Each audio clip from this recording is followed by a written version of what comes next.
Well, good morning, everyone. I hope you guys are all having a blessed day. Mine's going really good. I thought I would get out here and film a couple of videos.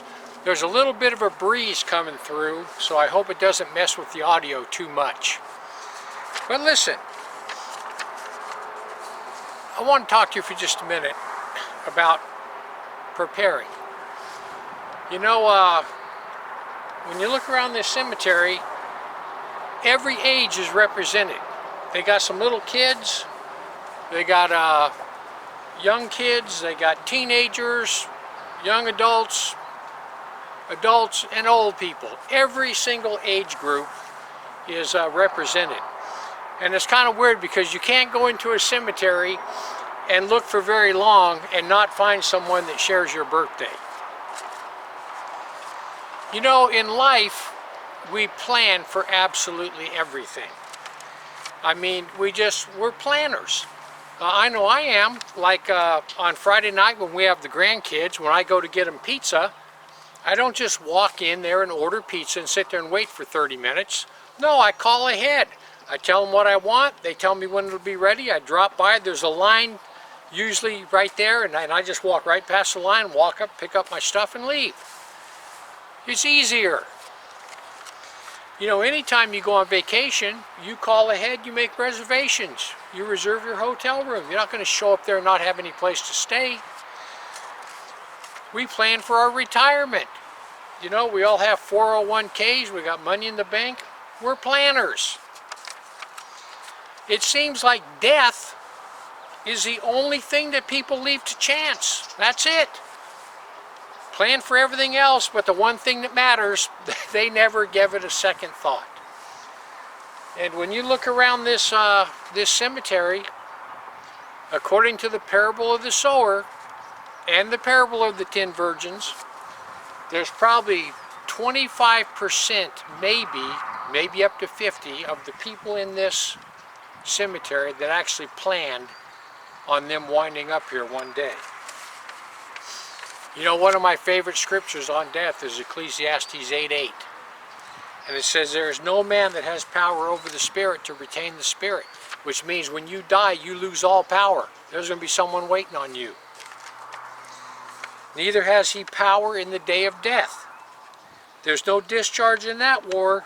Neither shall wickedness deliver those who are given to it. So people, the moment you die, you're taken into custody. And who's waiting for you is determined while you're in this lifetime. You need to prepare for that day. And listen, a lot of people think that that's far off. I don't have to worry about that. I don't have to worry about death. I'm young. I'll worry about that when I get old. Well, I wanted to tell you a little story about a kingdom that was thousands of years ago. But there was this king, and he had a kingdom, and his kingdom was situated on a mountain. They had the entire mountain, and the castle was up on top, and it was just, I mean, it was a beautiful kingdom. Well, the king had this one night that was one of his favorite nights. This guy pulled off a lot of good battles. I mean, he was a bad dude. And he dribbled a lot, though. And matter of fact, they called him Sir Dribbles. Because for some reason, I don't know, he always dribbled. But anyway, one day, Sir Dribbles was in the courtyard of the castle. And they had a real nice well in the middle with a fountain.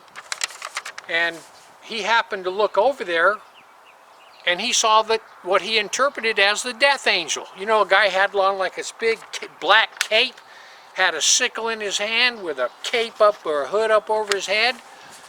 And Sir Dribbles knew that it was the death angel, so he was looking at him, and he could see his red glowing eyes, and all of a sudden the death angel just looked right at him and lifted up his hand and pointed his finger right at Sir Dribbles. And Sir Dribbles freaked out because he knew that he was dead. I mean, he knew when that guy pointed to him, he was dead. So he just freaks out, and he goes searching through the entire castle, and he finally finds the king. And he tells the king, he said, listen, the death angel is down in the courtyard, he's at the well, and he pointed at me, and I'm dead. I'm dead. And the king looked at him and said, listen, he said, we can beat this. Don't worry about it.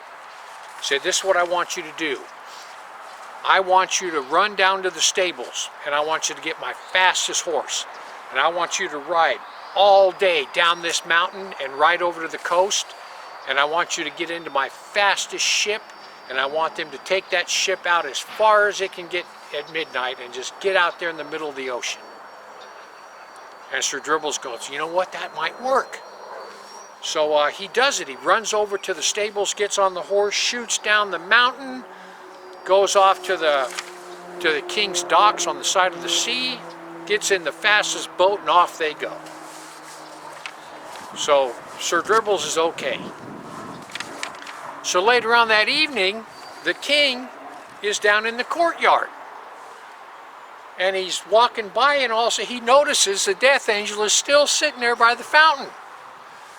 And so he thought he'd get all cocky and go over there and talk to him. So he walks over there and he goes, hey. He goes, you really scared. You really scared my knight, Sir Dribbles. And the death angel looks at him and goes, listen, I didn't mean to scare him. I was just absolutely surprised to find him up on the top of this mountain, because I have an appointment with him tonight out in the middle of the ocean.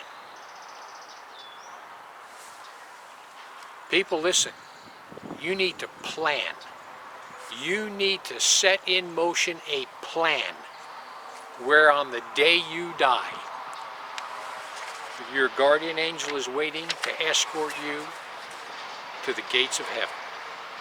You need to plan for that, because if you fail to plan, there'll be demonic entities waiting on you to escort you to the center of this earth, to the gates of hell.